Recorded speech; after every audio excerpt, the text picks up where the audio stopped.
you stall and thread your stop.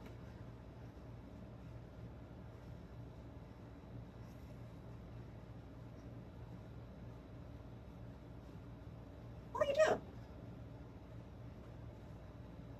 And the trick, I mean, it isn't technically difficult.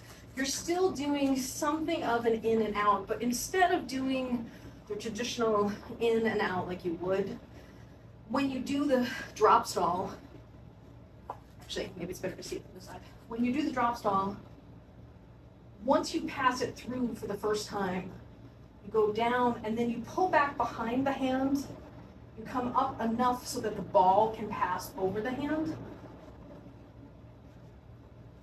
So it's an ovalic sort of shape that you're making with the hand that's going up and down, and you're going around this hand that's going in and out, sort of like this.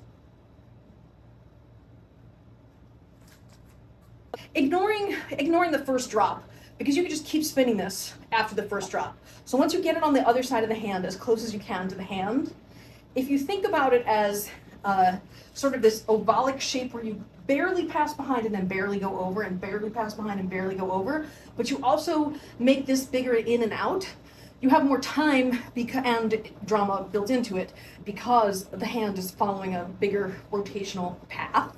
Like, I'm not doing this as tight as I might normally. I might do this with like a little extra size to give it more time.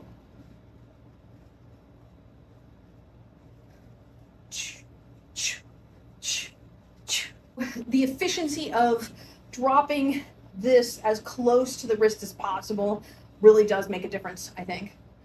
And for added bonus points, if you want it to go faster, or let me rephrase, if you want to have an easier time with the hands that's doing the thread, you could do like a quick pinch to shorten it down just that little bit.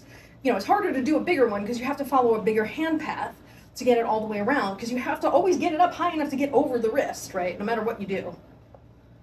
And then you can use it as just so I posted a little combo last night, which was like a drop, stop, and thread, which is like, you could just do that as like a little hook, just cause.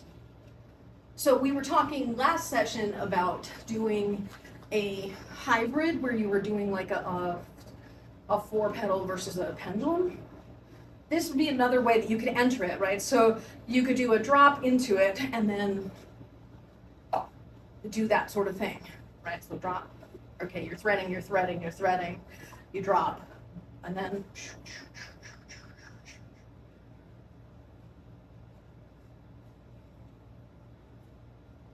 something like that.